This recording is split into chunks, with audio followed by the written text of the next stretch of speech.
Hello and welcome back to my RC channel. I'm AndyRC and today I'm checking out the DM009. Now previously on the channel I checked out the DM003 and I really liked it.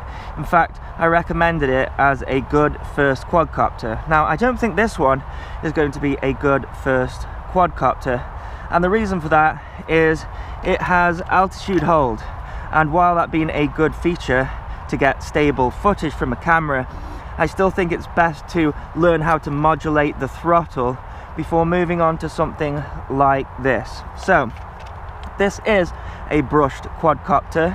It has gears underneath and the gears are protected, which is good because in a crash they can strip. It has got a camera underneath and supposedly it is a 1080p camera, and it looks to be the same as the Syma X5C model. So I was never a big fan of that camera, so I'll have to see if it's any good. Also, the camera is pointing slightly down as well, and it seems to have a pinhole at the front, so I'll have to check out the quality of it and see if we can get any decent footage at all. Now, it is a fairly calm day today, so I will have to check that out. So the camera connects underneath here via this cable here, and you can stop and start the video recording and take a photo from the transmitter. Now you get given these landing legs in the box which tension fit, and I don't really like them, to be honest, because they were really difficult to push all the way in. I lost quite a bit of skin on my fingers trying to get them in, but those are definitely not going to come out. As for the looks of the thing, again we have got a Hubsan X4 kind of a look. We've got some LEDs that come out the front here, LEDs underneath here as well, and some LEDs at the back. And the quadcopter looks very similar at the back and it does the front, so that might give some orientation issues, so I'll have to check that out. You get given a spare set of props, and you also get given some prop protectors as well, but I don't have those on. You get given a micro SD card reader and a 4GB micro SD card. Sorry, it's a 8GB micro SD card, should I say.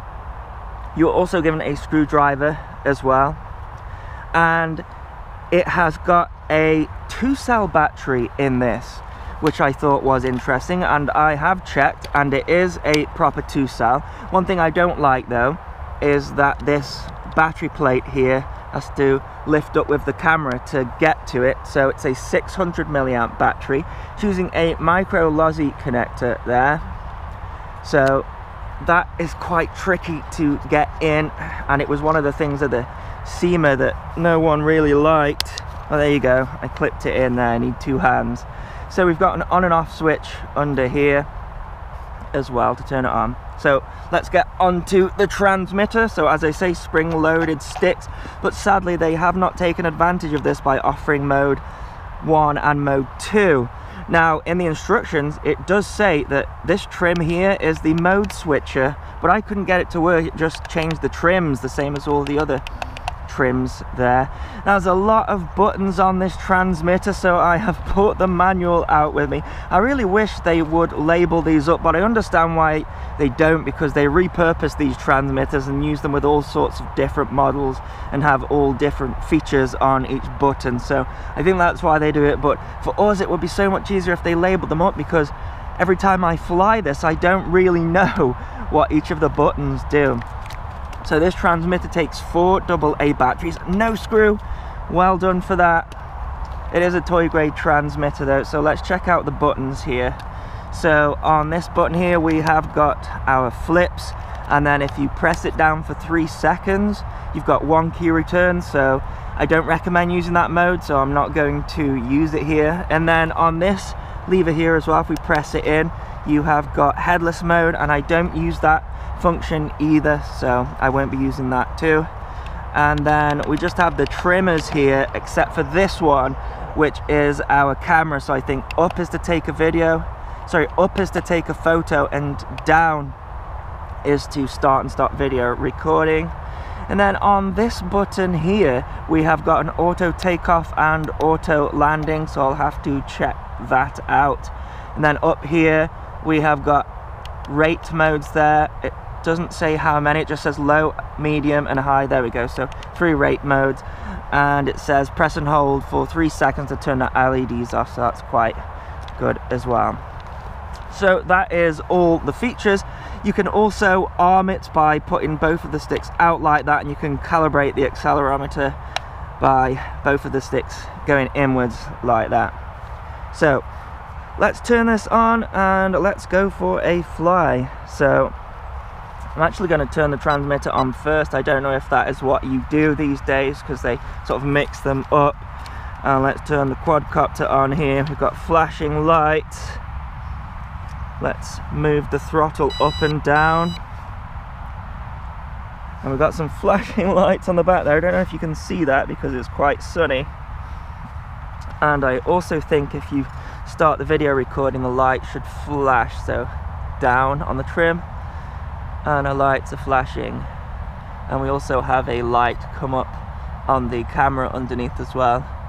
So let's start the video there and let's go for a flight. So first of all, I'm going to press in that auto takeoff button and see what happens. Look at that. It just bounces into the air, so be very careful using that. So I'm in the low rate here at the moment, second rate, high rate, and this one looks really nice. So I got a little bit of a rattle from those motors there. It's probably more the gears that are rattling.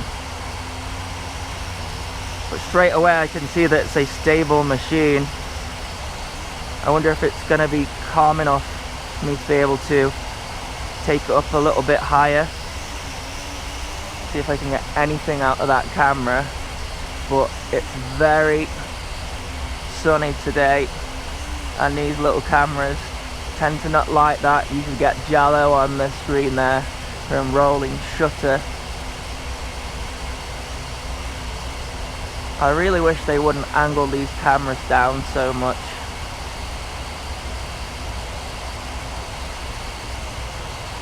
Yeah, it is getting blown about a bit, so I imagine the video footage is quite shaky.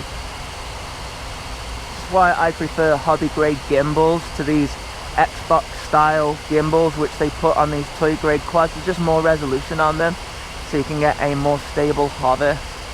Well, that's not too bad, but I'm not expecting anything amazing out of that footage there. Hey, let's bring it down. The lights are still flashing there. That's another problem that I find with quadcopters, where the lights flash to show you that it's recording, which is good, but it's difficult to see the low voltage warning there. So let's go for a flip. So just press the button once and it flips really nicely. You don't have to hold it in. Gains a little bit of height, loses a little bit of height, and then gains height again on its own, so you don't have to mess about with regulating your altitude. However, for a beginner that isn't really a good thing, so more for the experienced flyer. I would say that once you have mastered something like the DM003, then you could go for something like this. For altitude hold, it's a really nice feature to get good camera footage, but not for learning, I find, because it makes you lazy. You can fly them on one hand, really, and that's hands off there, and all you need in mode 2 is just your hand on the roll and the pitch, and the thing will just fly around itself. Now if you are flying in mode 1, you can completely fly it with one hand because you have got your rudder and pitch on the same stick, so you can just fly around with one hand. I often get a lot of my shots like that.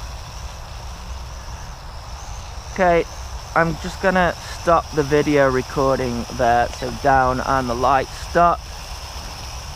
I want to do that just so that I have got something to show. So let's get that started again. Lights flashing again. Now usually with these altitude hold quads, they limit the power of them so that the altitude hold works. So let's do a full throttle up. And yes, I think it probably could give more power than that, you know, but that's fine. This isn't meant to be a powerful quadcopter, it's meant to be a camera platform. Now, I'm not struggling with the orientation at all here, if I'm honest.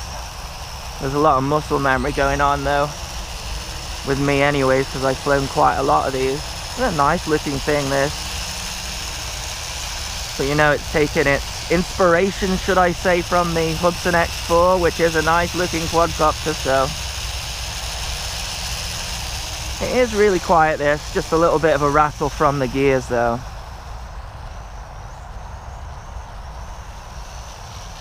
You can get some speed up if you want.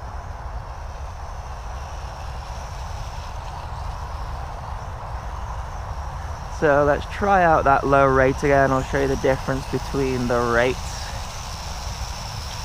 So it's that button there.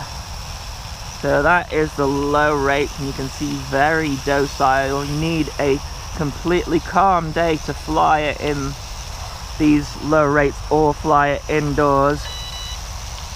Second one, a little bit better, you could fly it outdoors. Third one, you can really push it. So, nice rates. Nice rates. Usually with these altitude hold quads, they dial the rates down. This one's not bad. Definitely cater for different flying styles and flying experiences.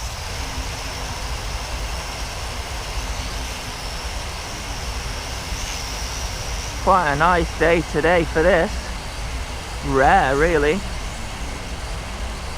Trying to keep out of the way of the sun. Camera's not going to like that.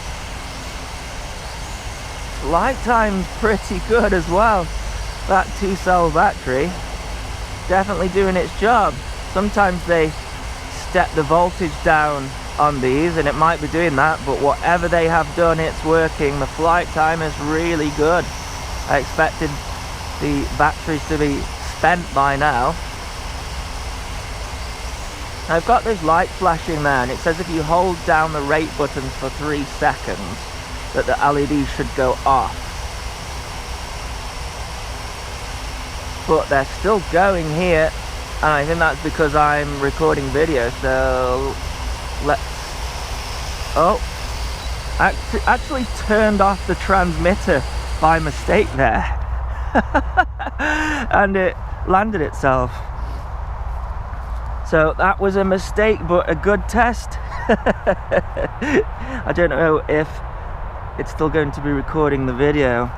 That was a silly mistake. But the video record button is next to the off button. I wasn't watching what I was doing, and I don't know if that's going to rebind. It looks like it has. Probably didn't record any video though. But what I was trying to see is if those LEDs turn off while it's recording. So they've gone off there by holding the button down, but you start the video recording, they're going anyways. And seeing as I'm going to be doing video recording with this, that seems a bit pointless. That's what I was trying to figure out. Let's see if we can still fly it. It does not seem so. But it will let me start and stop the video recording.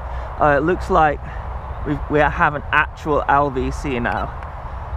No, it's maybe disconnected, I think. Okay, looks like I'm gonna have to turn it off. That's a shame. Or let's try turn the transmitter off and back on. That was my mistake, that was. Up, down. There we go. Right, let's see if I can get a takeoff with it again. There we go. I'm not sure what happened there. Start the video recording again.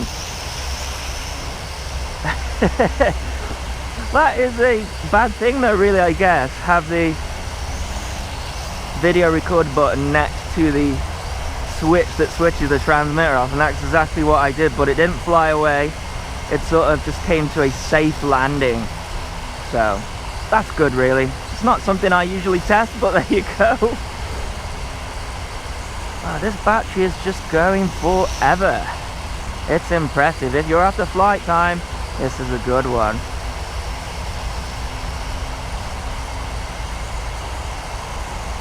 But I can't see if we've got an LVC. It doesn't seem like it. And it's a sunny day today, and I'm struggling to see those LEDs anyways.